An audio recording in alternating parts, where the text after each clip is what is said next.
Jadi bukan haram, najis. Jadi najis itu ada yang makmun, ada yang ghairu makmun. Najis itu ada yang najis gak dimaaf.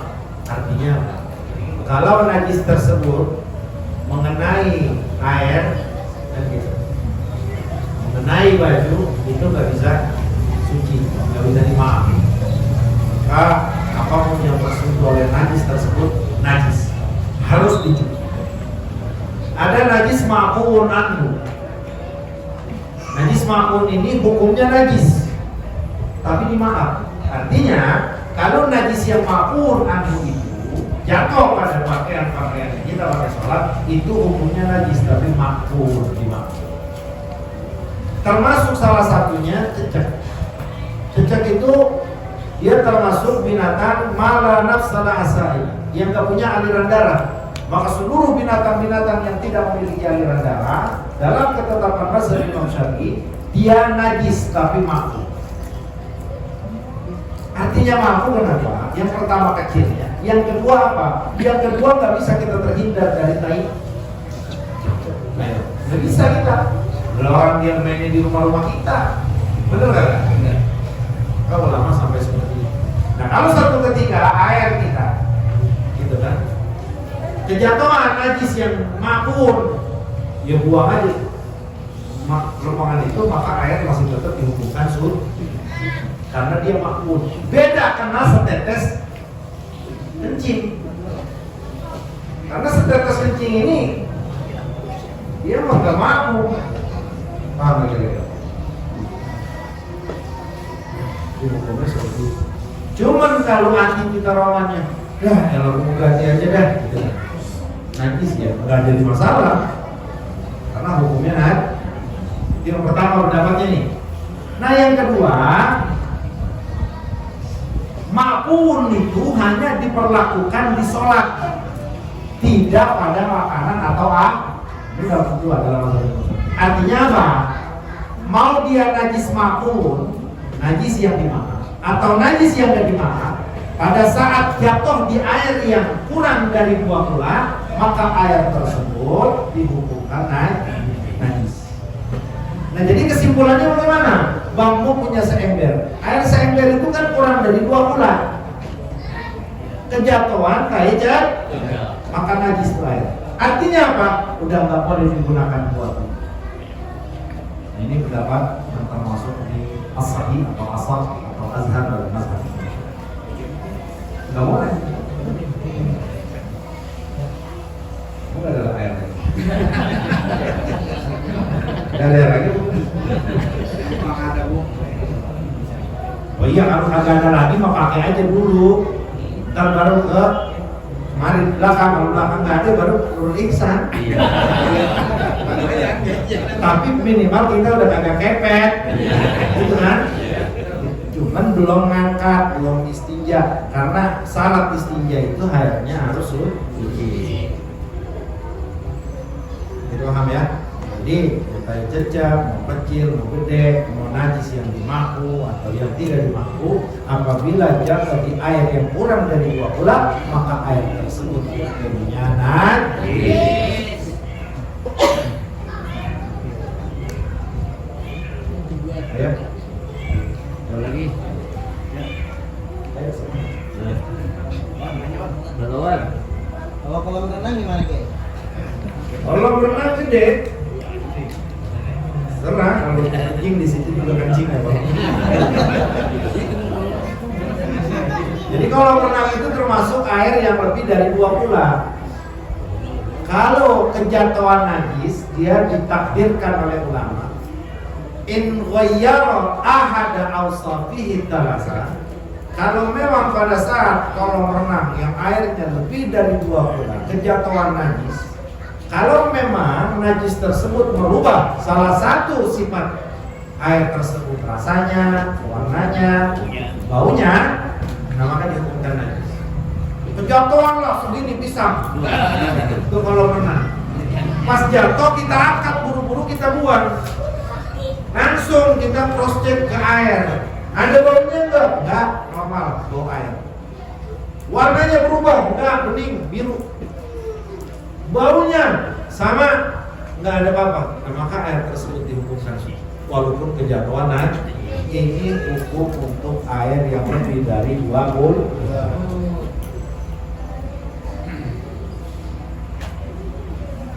Paham kira-kira? Hah? Di pakaian, di baju. Najis. Tapi kalau nggak tahu nggak apa-apa. Tapi kalau tahu najis. Gantian. Kalau tahu itu kita sebaya nih. Gitu kan? Nggak tahu kita ada kotoran itu. Ya nggak apa-apa. Kalau nggak tahu.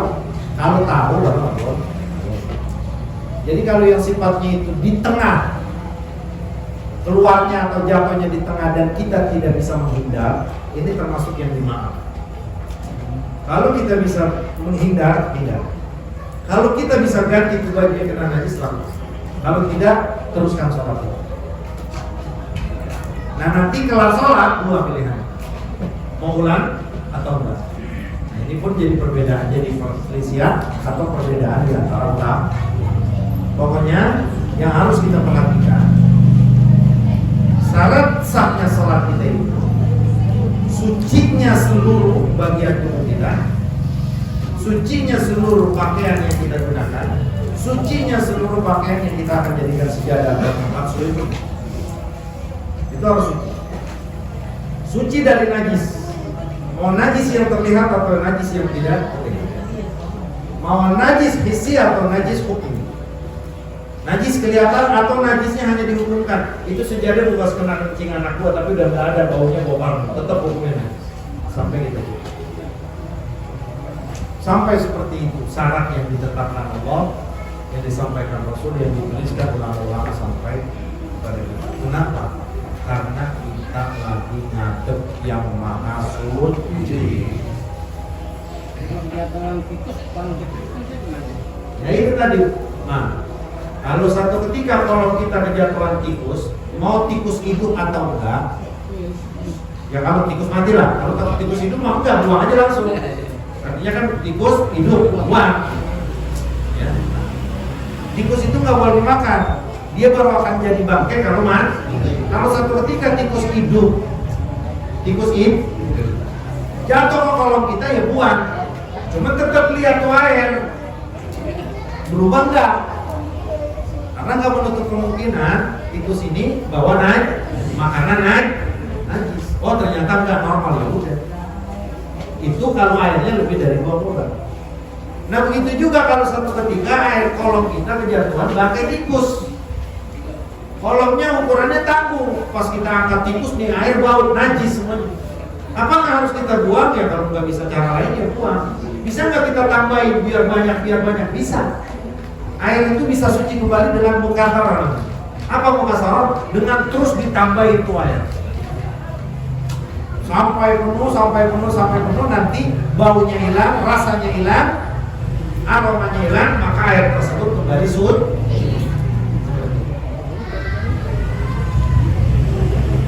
Kalau makan anak tikus dulu, anak tikus harus dimakan dulu. Haram. Segala anak tikus digegaras. Enggak ada obat apa yang Allah haramkan. Ingat Pak itu pesan Sayyidina Muhammad. Allah tidak akan menurunkan satu obat pada sesuatu yang Allah haramkan. Itu titik, nggak bisa berubah. Ular obat gatal enggak bohong. Harga mati dah. Omar obat ini enggak bohong. Ada. Nah, ini hadis Nabi Pak. Ya, Allah tidak akan menurunkan dawa bima haramallahu alaih. Nggak akan menurunkan satu obat yang obat tersebut Allah haramkan kamu. Maka hal-hal yang haram gak bakal pernah jadi obat, sampai kapan juga. Narkoba gak bakal pernah jadi obat. Paham ya? Jadi yang makan tikus, yang makan itu haram, makan apa namanya? Ular, yang makan kodok, Nyawa.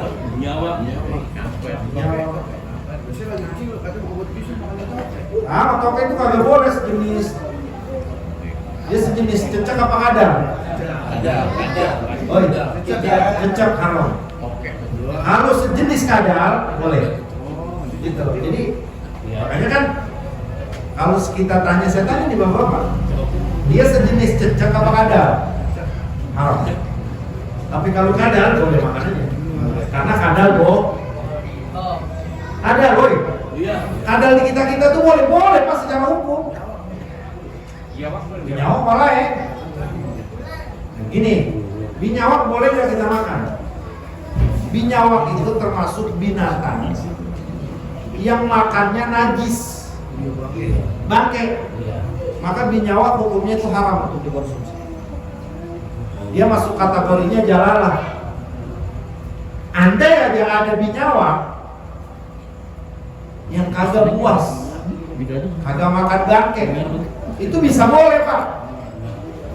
Karena syaratnya yang ditetapkan Nabi, binatang itu akan haram dikonsumsi dua, betaring atau berkuku dan buas. Sekarang betaring doang, berkuku doang kagak buas, itu malah boleh dimakan. Hanya rata-rata yang buas itu pasti berkuku atau bertaring. Tapi belum tentu yang berkuku dan bertaring ada namanya taklam. Apa tahu apa? Ini kalau di Mesir itu kayak anjing, kayak anjing. Jadi kayak serigala, tapi dia mah nggak buas, makannya buah. Kalau kayak di kita nih, kayak luwak. Makannya itu boleh dimakan Pak. Makanya musang, kalau musang yang makannya itik mahal. Tapi kalau yang makannya buah hal. Ada salah satu obat yang memang ini dikatakan buat pasca operasi, setelah operasi, namanya Visinwal, obat Cina. Itu disinyalir dari beruang guys. Beruang. Nah, itu gimana guys? Kalau nggak minum itu enggak. Itu kan memang disarankan kalau untuk proses percepatan penyembuhan. Visinwal obat Cina yang satu kapsul itu sekarang 250.000. Berarti itu digerus menjadi 6 kapsul. Tapi bahan bakunya dari beruang. Beruang. Gitu. ya haram. Betul. Makanya kan gini, Pak, ada obat yang lebih mahal nggak? Gitu. Yang obatnya halal. Lalu udah dikasih tahu begitu. Ini dari beruang. Udah, tanya mana yang halal. Saya nggak mau kalau beruang. Oh nggak ada Pak, ada 1 juta yang dari onta. Ya 1 juta dari onta. Boleh. Nah itu kok Bapak bisa tahu itu dari beruang? Ya, saya nanya itu salahnya. Jadi salahnya itu nanya. Kalau jangan suka nanya memang. Makanya kalau sakit, ini sama dokter saya kasih tahu Pak. Dok ini obatnya apa dok? Jangan. Dok saya harus minum obat apa? Berikan saya obat yang terbaik. Udah. Kasih sama dia nih saat pagi, malam, siang. Udah. Bismillah. Jangan pakai nanya. Ini obat gimana? Ini Pak, ini ada kandungan babi. Halal apa haram kalau gitu? Maka kata Nabi, kata Allah, jangan suka nanya sesuatu yang nanti jawabannya bikin lu susah. Makanya jangan nanya. Makanya kan antum sampai tahu beruang-beruang ini. Tapi kerjaannya dulu. Jangan nanya. Kerjaannya. Kebetulan saya kerja di farmasi. Iya. Jadi kita harus tahu. Oh iya. Makanya berarti antum rada berat kalau minum obat. Nah buat jamaah kalau mau minta obat sama dia jangan pakai nanya. Itu yang pesan saya. Itu Pak. Kalau pakai nanya ada kejelasan hukum itu nggak bisa. Itulah halal bayyinun wal haram bayyinun, semuanya udah jelas. Coba kalau kita nggak nanya, obat boleh nggak minum obat? Memang boleh. Kalau sakit Rasulullah nyuruh kita berobat, nyuruh kita minum obat dan minum obat. Ini obat berapa kali? 2 kali sehari. Bismillah. Nanya. Ini ada zat apanya? Ini ada zat cecok, ada tikus, ada apa? Hancur nggak? Nggak laku obat itu. Tapi kalau saya nggak kasih tahu sih dosa dong. Enggak. Nah kalau udah begini mah harus kasih tahu. Cuma ke depannya antum jangan kasih tahu. Udah bukan bohong. bukan bohong. Kita jangan nanya, dia kan enak. Antum juga nggak ngerasa bertanggung jawab karena nggak ditanya. Orang kan yang beban itu ditanya tapi bohong. Nah sekarang ini jamaah udah diajarin ini. Kagak nanya. Dia jamaah beli apa tuh? Yaudah ini obat ini. Nih. Ini kagak nanya. Ini kagak beban kan? Beres ya. Ini pakai nerangin. Tukang obat pakai nerangin. Salahuddin apa di sini? Ini obat, ini ada babinya. Tapi manjur. Kalau lu lakuin sama jamaah, lu dapat 50. Dos. Dosa. Saya kasih tahu ya. Kan kalau menurut ilmu kedokteran dan kesehatan, di mana di apotek itu ada gambar atau simbol gambar ular. Di mana di situ adalah mengkodekan bahwa ular itu adalah bisanya untuk menyembuhkan dan mematikan. Bagaimana kalau memang ular itu memang bisanya untuk menyembuhkan? Semua orang pun nggak tahu kalau kita memang nggak masih menanyakan bahwa obat itu banyakkan dari racun ular. Jadi seperti obat-obat paten lah, itu banyakkan dari racun ular. Nah, sekarang memang karena itu sudah ada kode bahwa apotek itu lambangnya ular, tentunya dong para ulama atau apa gitu lah banyak tahu bahwa itu banyak dari ular. Gimana? Enggak semuanya ulama tahu. Yang tahu itu tuh kedokteran. Kalau ulama tahu itu, kemudian ulama diam, itu ulama tanggung jawabnya besar di hadapan Allah. Gitu kan? Nah cuman ini harus kita sepakati dulu, apa benar gambar ular itu keterangannya seperti yang antum tadi bilang, atau memang ini perang pasar? Gitu kan? Perang pasar gitu. Itu jangan tuh obat-obat itu dari Cina semuanya itu mengandung ular misalnya. Kalau mau obat dari Amerika misalnya, bisa aja. Tapi kalau udah memang seluruh obat dipastikan, kita nggak bisa Pak. Kalau berita itu, makanya kalau berita kayak gitu kan nggak bisa kita, oh ini haram karena memang ada satu berita, enggak, Pak Tabayan. Nah yang paling bertanggung jawab untuk halal haramnya obat, itu yang pertama kan, MUI juga itu ngandel kepada badan POM kan gitu. Nah sekarang udah kata MUI kagak repot-repot lah, ngecek, ngapain ulama bukan tugas ngecek ituan. Dia nanti nunggu dari POM, kata bagaimana ulama nanya, POM ini obat bagaimana? Nah ini obat nggak ada unsur haramnya, semuanya begini, ya udah nanti dibatalkan halal. Lah kalau POM-nya bilang ini pakai bisa ular, terus MUI-nya bilang iya halal, MUI yang tanggung jawab. Sementara itu bukan hal yang urgen, kecuali memang urgen banget. Rakyat Indonesia susah, duit kagak punya, ada obat tapi ada haram. Kalau nggak minum mati, nah itu baru boleh minum obat yang memang ada kandungan haram. Kalau di kita makan enggak, masyarakatnya masih kaya dan banyak obat herbal atau rimpang atau rampah yang memang lebih manjur daripada obat-obatan secara kimia, itu masih banyak. Jadi nggak ada alasan buat kita itu lindorurah. Karena apa? Darurat. Gitu.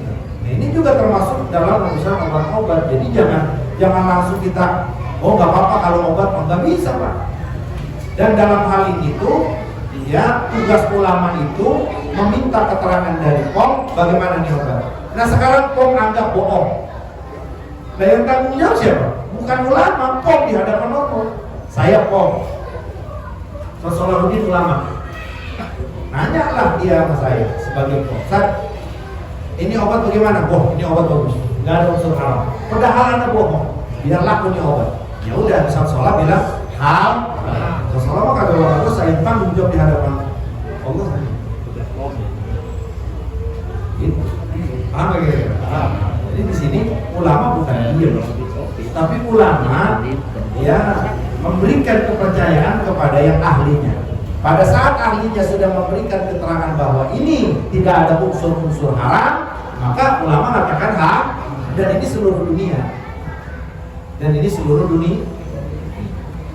Nah, cuman itu tadi melihat memang kita sedang dikuasai oleh mereka, bukan Islam kita yang sedang berkuasa, maka banyak hal-hal yang memang menurut mereka ini baik tapi gak halal buat kita. Menurut mereka itu baik buat mereka tapi gak baik buat kita. Tapi itu yang sudah menjadi yang berkuasa lah terhadap kita. Kita bagaimana caranya? Itu satu, jangan nanya. Jangan nanya udah kalau urusan begitu apa? Kalau urusan makanan, minuman, obat itu jangan pakai nanya, jangan banyak nanya dah. Kalau urusan lain baru nanya. Kalau urusan gituan nanya jadi bikin susah. Kan bener nggak kira-kira? Makanya udah, Pak beli obat Pak yang bagus buat apa? Buat tamu. Oh yang bagus ini Pak, ya udah. Berapa? Jangan pakai nanya, jangan pakai nyari di Google kandungan obat apa ya. Tahu-tahu di Google ada, ini kandungannya pakai babi, pakai minyak, pakai ini, pakai ini. Haram nggak kira-kira? Kita paksain minum, haram udah jatuhnya. Loh kok haram kan obat, masih ada obat yang lain yang sama fungsinya bahkan lebih daripada itu. Kenapa kau pilih obatnya? Apakah karena kamu merasa udah cocok? Nah ini dikembalikan lagi kepada kekuatan ini. Kira-kira bisa dipahami nggak? Iya. Itu ular memang ular ya? Logo apa itu ular? Apa jadi ular memang bukan bernyawa? Kesepakatannya Ikatan Apotek Indonesia itu pakai logo. Logo gitu. Oh logo. Capnya. Capnya ya. Logo macam dia buat musuh kan? Iya. Semua ya, iya. Iya.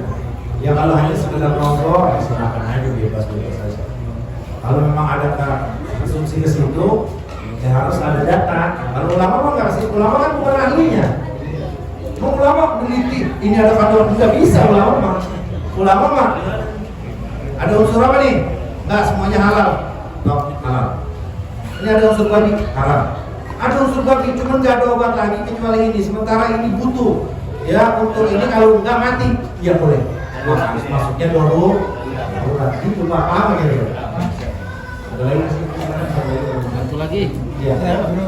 Iya. Tadi kan Bro mengatakan ulama itu kan boleh Apa? barang apa yang haram semacam kalau nggak makan anjing bisa mati kan? Iya. Kata ulama boleh kan untuk Iya. dimakan. Atau Allah memang. Tapi begitu dimakan mati. Gimana hukumnya itu? Iya kalau Kan mati katanya haram. udah ajalnya. Cuman hukumnya nggak apa-apa, dia nggak dosa. Kan haram. Iya benar. Jadi sesuatu yang haram itu pada saat masuk dalam sebuah kondisi atau kondisi darurat itu haram berubah langsung menjadi hak. Faman ittara fi mahmasatin ghayra mutajanifin liithmin fa innallaha ghafurur rahim. Ya. Babi haram, anjing haram. Kalau masuk kondisi yang memang kita nggak ada makanan, dan kalau kita nggak makan itu akan mati, dan makanan tersebut hanya babi dan anjing, maka makan seukuran apa? Seukuran bukan kenyang, seukuran nyelamatin nyawa kita.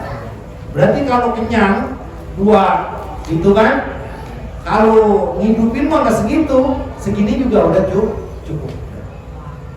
Ternyata habis makan itu meninggal. Maka meninggalnya bukan kategori orang yang melakukan dosa. Kenapa? Daging babi saat itu atau daging anjing saat itu pada kondisi dia itu hukumnya bukan haram lagi, tapi haram. Paham ya kira-kira? Yang repot begini Pak. Gue mau iseng-iseng mah ke restoran Cina. Kenapa ini gue makan B2, B1, B2, makan. Emang dari rumah, memang niat, nauzubillah ya. Pas makan baru sesuatu, kok mati. Gitu ya. Mati suhul. Tapi kalau dia mati habis makan daging anjing karena darurat, itu mah sama seperti orang yang meninggal habis makan nasi, boleh. Kalau nggak masalah saja. Sampai subhanallah.